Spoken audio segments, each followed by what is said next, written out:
Hi guys, I'm back again today with another video, and today we're checking out I visited the world's busiest train station. So let's see where the busiest train station is. From all the countries that I've been to, it's not much. The busiest, I believe, probably was Japan in Tokyo, I believe. Because yeah, when it's rush hour, best believe your cheeks will be touching somebody else's cheeks. Not just your cheeks here, but your cheeks downstairs also. It was insane. Yeah, and you will definitely see those security guard trying to close the door, and you're like, nah, it's not working. Like, I don't think it's gonna happen. So avoid rush hour, or if you can't, then hopefully you don't mind grinding on other people. That's all I can say to you. Good luck. Peace out. But let's see, maybe there's another train station in the world that is like crazier, but if there is, that will be insane. Tokyo has a lot of trains, and that's an understatement. So you might think that with 14 rail and metro lines and Shinkansen high-speed trains departing every few minutes, that the busiest train station in the world would be Tokyo Station. But it's not. Oh. This is a map of all the trains of Tokyo. Oh wait, So you're telling me this is not busy? Oh, imagine the busiest train station. I can't. If Tokyo is not it, I can't imagine what is. Like, I can't. You're telling me there's something worse? Not. It doesn't have to be worse, okay? It's just busiest. Like, I cannot navigate Japan as smoothly as other places. It's doable, but it's not. Like, for me, it's actually a very good system, but it's still very complicated, I would say. sorry, that's just the metro. This is the full map. Well, most of the lines anyway. A few private lines are missing, but if you look closely at this map, you'll notice one station at the center of all of this railroad Shinjuku. spaghetti. Shinjuku Station. About 3 million people pass through Shinjuku Station every day, which is an insane number. Especially considering that the busiest train station outside of Japan, which is Paris Gare du Nord, or New York's Grand Central Terminal, or Penn Station, depending on who you ask, transports only about 700,000 passengers per day. Wow. But despite, or rather because of, the massive number of people transported, the area around Shinjuku supports some great urbanism. Because Shinjuku isn't just a ridiculously efficient transportation hub, it's an excellent example of how an effective train station can make the surrounding neighborhood truly great. Mm. Didn't think about that. Actually, I never thought about The that. first thing you'll notice about my footage of Shinjuku is just how many people are in every shot. When I film in public places, I usually prefer to go at less busy times of the day. After all, I'm here to show you the station itself, not hundreds of random people obscuring the station, but that's just not feasible here. This station is busy, really busy, at basically all times of the day. There are a total of 3 metro lines and 9 different rail lines that service this station, including local and intercity trains. But despite being the busiest station in Japan, there are no Shinkansen high-speed trains that stop at Shinjuku. Wow, it will be Tokyo impossible. Station is still the place where you'll find the most Shinkansen, though they'll also stop at other Tokyo stations such as Shinagawa and Ueno. Shinjuku is busy for 2 reasons. It's a place with a lot of desirable destinations, but it also serves as a connection between multiple different transit lines. About half of the 3 million daily users of Shinjuku are transferring from one line to another. The station is very centrally located, so many journeys within Tokyo involve a change at Shinjuku. Oh, I One of the miss most important rail Japan. lines in all of Tokyo is the Yamanote line, a circular line that goes around the center of the city. This one line alone carries up to 4 million passengers per day across all of its stations, and Per it connects some of day? the most important rail stations in the city. There are also multiple bus stations. The Shinjuku Oh, I've Expressway been Bus Terminal is here. the primary bus terminal for long distance highway buses and airport We limousine went buses, but to there's also the West Exit Bus Terminal with a constant stream of local city buses and regional somewhere buses entering and near Mount exiting, Fuji. as well as several other bus stops around various exits to this station. The layout of the station doesn't look that complicated on a map, but it's spread across multiple different levels, and some of those areas are behind fare gates, so you can't always take the shortest path through the middle. This incredible drawing by architect Tomoyuki Tanaka gives an idea of how it's laid out, though this drawing is out of date, so don't go memorizing this. That's the problem. I think that's the problem. The problem is not um how to get from one place to another. It's how to find the train stations, how to find the platforms. Those are the complicated things. But from like okay, Shinjuku to Ueno, like green line and then connect to the brown line. Like, okay, your brain understands how that works. But where am I gonna find the freaking green line to go to the brown line to like what building? Like, where in the building even is it? Or it's complicated. That's the complicated part. Because I remember not the last time, but the first time I was there, I was young. I was with my brother, and my mother gave us the directions, and we were like, doesn't make sense though. So we're supposed to get out of a train station, walk a little bit, and then go to the next station to have our connection. But we were like, this is our first time in a country that uses subway.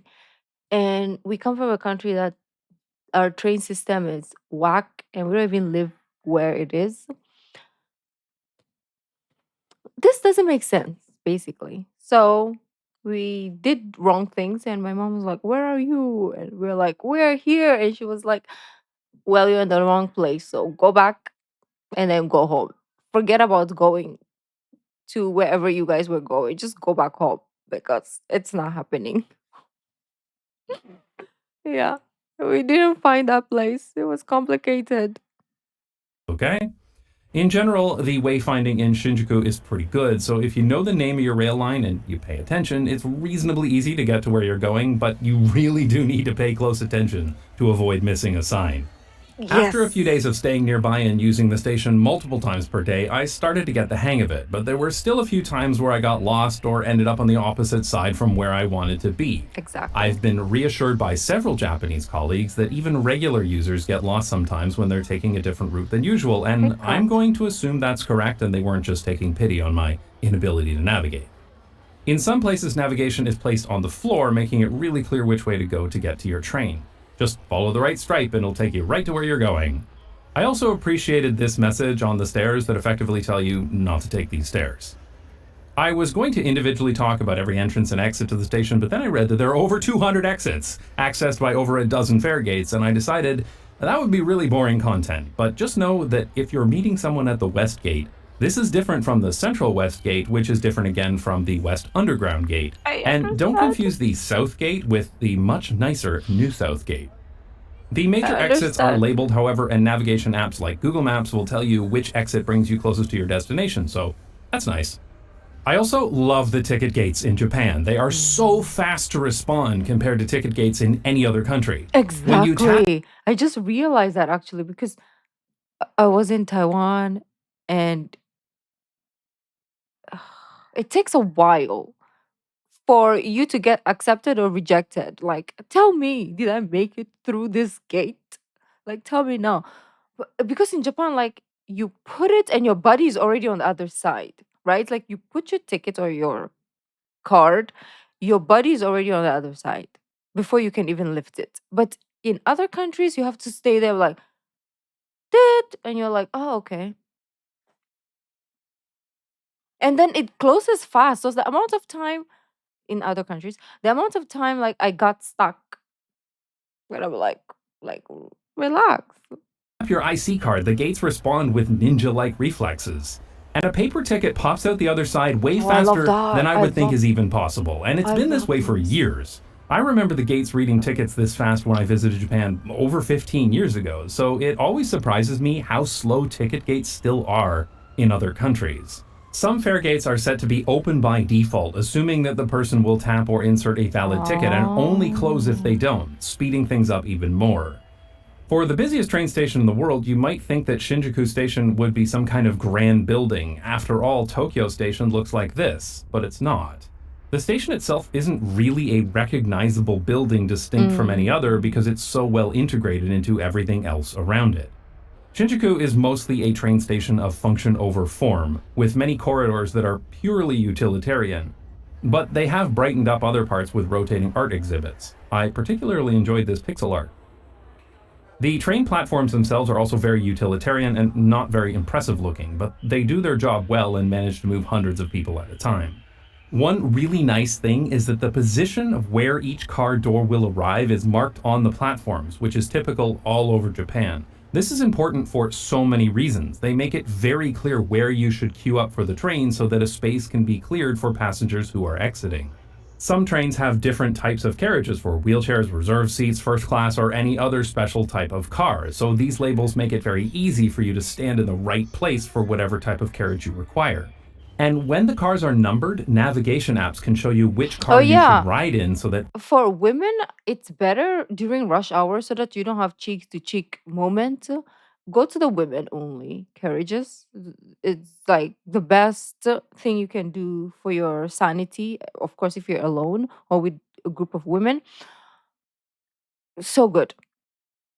I don't know who told me this. I think it was. I don't know. I don't think it was my mom who said it, but it was someone else, either a friend or when I went the last time, it was a tour.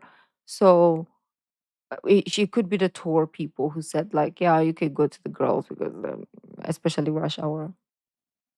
Then you don't have to like do cheek to cheek with random when you arrive, you are at the creepy closest people. escalator for your exit or closest to whichever train line you need to transfer to. These kind of details make for a really nice experience as a transit rider, of course, but it also means that people arrive and depart at the right part of the platform so that everything can run more smoothly. This is part of the reason why the dwell times, which is the time a train stops at a station, can be so short in Japan. There's this common meme that Japanese trains always run exactly on time and everybody will commit seppuku if it's a few seconds late. And while a No. Japanese train company did issue a formal apology for a train that left 20 seconds early, Japanese trains do run late sometimes. Mm-hmm.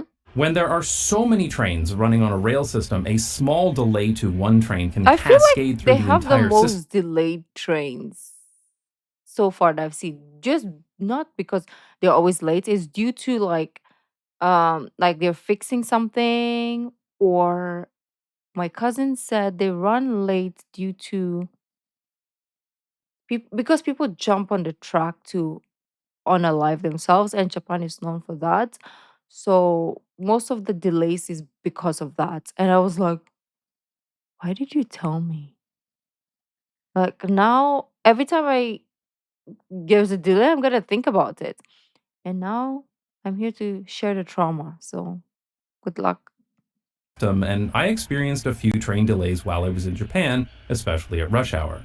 However, trains in Tokyo run on time about 95% of the time, and even then, a typical delay is usually less than about 5 minutes. The other thing Yeah. foreigners associate with Japanese trains are oshiya, or pushers, the people in white gloves making sure that every train is Oh, they're pushed to real. capacity. I didn't see any examples of this myself at Shinjuku, and several people told me that they are rare today. This is because train Oh. capacity in Tokyo has increased significantly over the past 40 years, and work hours and locations have I become more saw flexible, them and the passenger first volumes time. are lower after the pandemic. During rush hour at The first time I went there, I saw them. I think the second time too, if I'm not mistaken. The first time was in 2013, probably, or 14. One of those. several stations, I saw staff controlling crowds and making sure that trains operated I smoothly, but think I no saw them pushing too was in required. If the 2020, train was too full, many people would just wait for the next one, which 2023. was coming along in a minute or two anyway. Rush hour was definitely crowded, but I never found the crowds to be overwhelming, though it probably helps that I'm Like taller doing than that. everyone else. Shinjuku Station is impressive in its efficiency, but it's also impressive just how well it integrates with everything around it. In previous videos, I've talked about my Hauptbahnhof test, where I judge a city based on how comfortable it is to walk out of the train station and how easy it is to transfer to other forms of I've seen public that transit. video, the bustle one. This immediately lets me know the priority a city places on its public transit and how much respect it has for transit users, which, in the case of my hometown, is none. But for Shinjuku, this test is basically irrelevant, not just because it isn't technically a Hauptbahnhof, but also because Shinjuku Station isn't just a train station building. It's the central hub that connects the entire neighborhood together. The station is directly connected to dozens of interesting streets with places to live, work, shop, or just meet up with friends. On the north side, just by the metro exits, you'll find Omede Yokocho, a traditional alley with incredible hole-in-the-wall restaurants and bars. This is a great place to stop by for some beer and yakitori. This place used to be called Piss Alley, but thankfully, they now have public restrooms. While this traditional alley is particularly interesting, Shinjuku is surrounded by lots of great streets. These kind of streets are found all over Japan, and they are the key to the great urbanism in many Japanese cities, but I'll talk about that in a future video. The Shinjuku area is well known for its unique bars, restaurants, and shops, and it's a lively neighborhood at night, too. The massive amount of foot traffic generated by the busy station makes it possible for all of these interesting independent businesses to flourish. There is literally no other method of transportation that can move around 3 million people a day and support such a high-quality, walkable urban environment around it. A highway capable of moving 3 million people per day would have to be well over 50 lanes wide, and at that point, there wouldn't be any city left. Which is why trains are ultimately the superior form of mass transportation for cities, because they actively promote great urban places rather than bulldozing them. Of course, Shinjuku Station is also connected indoors directly to several destinations as well. On the northeast side of the station, there's a metro mall, an underground pathway connecting Shinjuku Station to the metro stations to the east. Following this for about 200 meters underground will bring you to Shinjuku Sanchome Station, serviced by 3 different metro lines. In total, there are 5 train and metro stations that are accessible from Shinjuku Station without going outside, as well as an additional 6 stations within 500 meters of an exit. So it's not surprising that Shinjuku Station is busy at almost all times of the day, but it does actually close when the last trains stop running at around 12:30 a.m., which I completely forgot about. So after going out drinking with a friend in Shibuya, I had absolutely no way to get a train back to Shinjuku at 1 a.m. That is, unless I wanted to wait for trains to start running again at 4:30. It did surprise me that I couldn't even take a bus, though. For all its faults, Toronto actually has a pretty good night bus network that can get you home after a night of drinking, which is why the bus that runs along the subway line is famously known as the Vomit Comet. But when it is open, Shinjuku Station has all of the amenities you would expect from a major train station. There are many restaurants and other places to get something to eat, lots of vending machines if you want something quicker or need to buy flowers on your way home. There are several places to lock up your bags at the station too, and they were very well used when I was there. Yeah. There are also lots and lots of free, clean, and accessible public restrooms, which is typical for Japanese train stations. You might want to take the hint, Europe. There are also ticket offices for various railways where you can pick up tickets and seat reservations for long-distance Shinkansen trains and other trains that don't necessarily go through Shinjuku itself. Like all Japanese train stations, it is impeccably clean too, despite having minimal garbage bins. People tell me that this is because Japanese people are deeply concerned about their environment and will carry rubbish home rather than littering, and yeah, that may play a part, but there are also dozens of people who go around cleaning up the place too, which certainly helps as well. All levels and platforms at Shinjuku Station are accessible for people in wheelchairs, and every train I saw had level boarding. As far as I'm concerned, level boarding should be an absolute requirement for all new transit systems everywhere. Yep. Of course, in practice, it can still be difficult to navigate Shinjuku Station in a wheelchair as elevators can get very busy and there are still several exits that only have stairs. I don't like the one with the big gap. But this is getting better with every new construction project, and Shinjuku is basically always under construction. A couple years ago, a 72 billion yen renovation was started to improve the station's layout and make it easier to navigate. For example, they're going to create another path to go from east to west without having to go through the ticket gates, which would be nice. You can also see from these potato-quality images provided by the municipality that this will be possible via a new pedestrianized roof deck. The eloquently named Tokyo Municipal Project Plan for Shinjuku Station Proximity District Land Readjustment Project is absolutely massive, and it is expected to be completed on March 31st of 2047. Okay, that's why I was like, But wait, apparently what phase 1 year? will be complete in 2035, so some of us will live to see some of it. These will be very welcome Hope so. improvements because today the north and south sides of the station are bisected by this terrible road. Tokyo has way too many of these ridiculously wide roads. Fortunately, there is an option of taking this pedestrian bridge, but this doesn't bring you to the rest of the station. It brings you outside next to the egg slut. It's much better to stay underground, that is, I if know the you're able emphasis to on egg navigate slot, it but because they're it's good. very easy to get lost. It's ridiculous that hundreds of people taking the most direct route between sections of the world's busiest train station need to wait for a few dozen motor vehicles to pass. But this shouldn't be too surprising because despite being a city covered in trains, Tokyo can be remarkably car-friendly at times. Thankfully, the station is built in a way that you can generally avoid any busy roads around it. Instead of a terrible road, the new South Gate is pedestrianized with this nice seating area, but don't even think about doing anything fun because it's still private property. There's also a pedestrian bridge over the tracks here, which is a great place to watch trains go in and out of the station. This kid was loving it and didn't want to leave. At the other exits, there are direct connections from the station to pedestrian bridges over busy roads.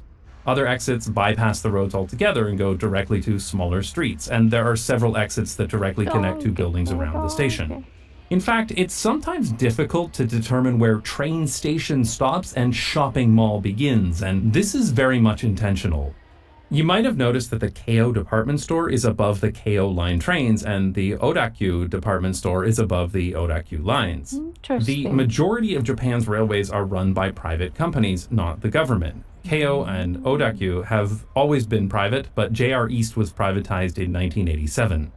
There have been some benefits to this approach, with some railways becoming more operationally efficient and improving customer service, but privatization has also brought a constant pressure on the government to allow rail companies to reduce service on less profitable routes and to increase ticket prices to improve profitability.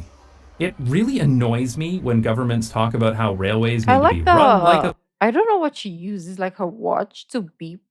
Wow, that's cool. and to increase ticket prices to improve profitability. It really annoys me when governments talk about how railways need to be run like a business and need to turn a profit while they gleefully pour billions into wide roads and highways, almost all of which are totally free to use and have no expectations of profit. Because ultimately, it's difficult to make transportation profitable, which is why most Japanese railways have an extensive real estate portfolio. They develop and lease the buildings next to and above their rail stations and use the passenger train operations as a way to make their real estate more valuable. In fact, the real estate can become more important than the rail operations themselves.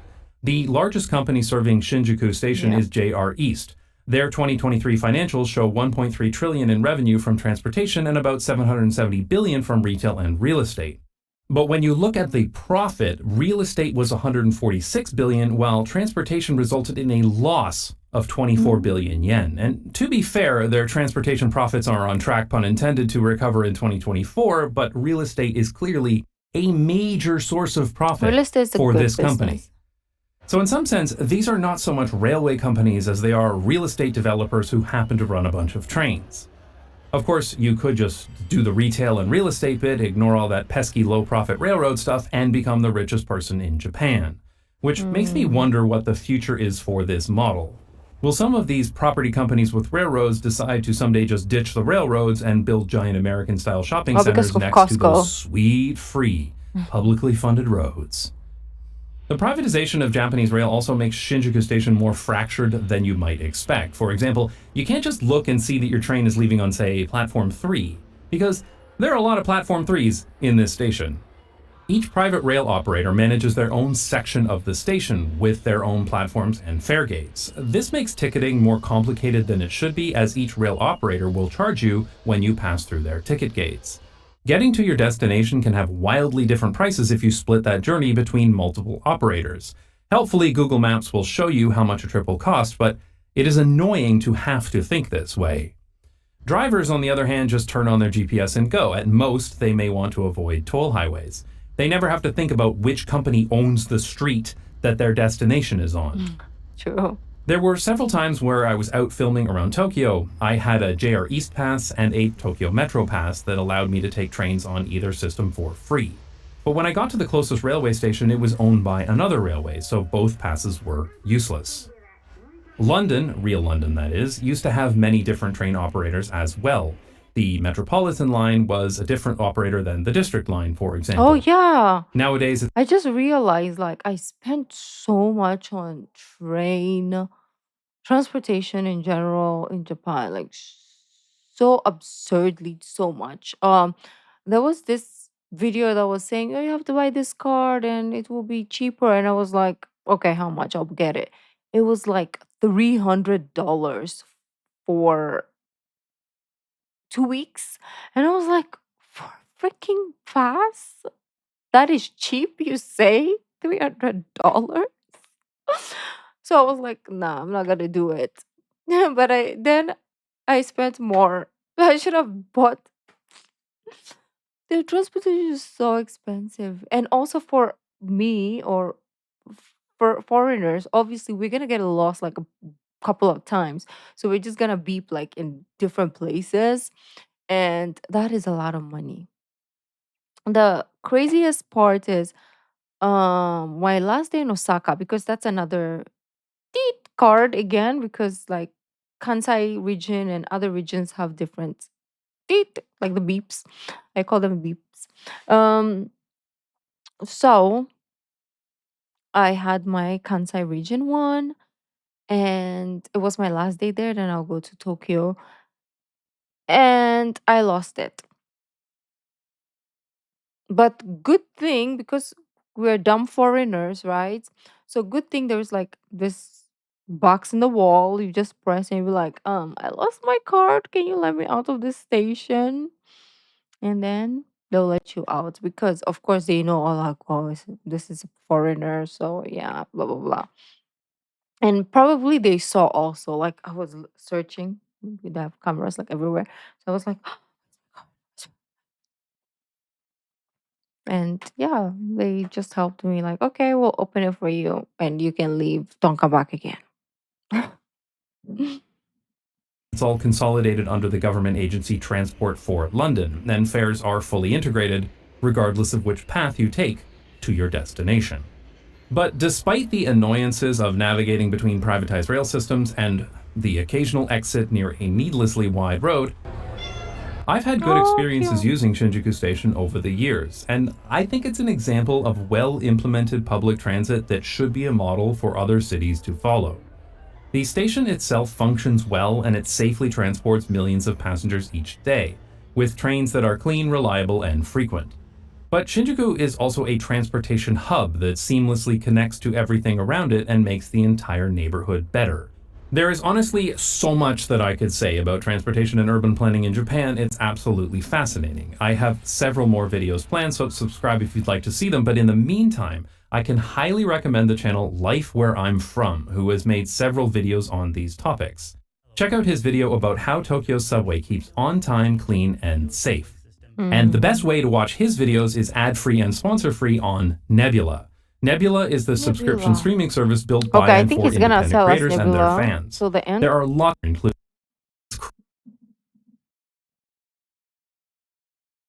Probably. inexpensive, of course, but I believe it results in much better quality. Okay. That's time-consuming and expensive, of course, but I believe it results in much I'm sorry. about a place like Shinjuku Station. My internet also Not Just doesn't Bikes is a channel with original content. I don't just summarize Wikipedia and put it over a bunch of stock footage. When I make a video about a place like Shinjuku goes Station, there. I go there in person and I film it myself so that I can share the real experience of what it's like to be there, not just a list of facts that you could get from anywhere else. That's time consuming and expensive, of course, but I believe it results in much better quality videos. I would not be able to make videos like this without the support I get from Nebula. When you sign up to Nebula, Okay, I'm done. Um yes, that was a very eye-opening. I mean, I haven't gone to Europe, and I wouldn't know maybe they have like a more complex train station. So I thought he was gonna talk about somewhere in Europe because all most of his content that I've watched are Canada or in Europe, right? Or I mean US, Canada. You know what? America or Canada. Whatever. America or Canada. What am I saying? Anyways, yeah, that part of the world or Europe. So I thought it was gonna be that as well. I thought he was gonna say, okay, yes, Tokyo train station is crazy, but we have blah blah blah blah blah. I thought he was gonna do that, but no, he was talking about Tokyo train station. And yeah, um I mean, it's for reals. It's complicated, but I guess eventually you'll figure it out. But like if you get lost like a billion times, you'll just figure it out. Um, I would like to see like in Europe the busiest train station though. I'm trying to guess. Maybe somewhere in like Germany or will it be London? Oh, duh, it's gonna be London, no? Probably. I could be wrong. But anyways, beautiful peeps, let me know what your thoughts are, and I'll see you in the next video. Bye.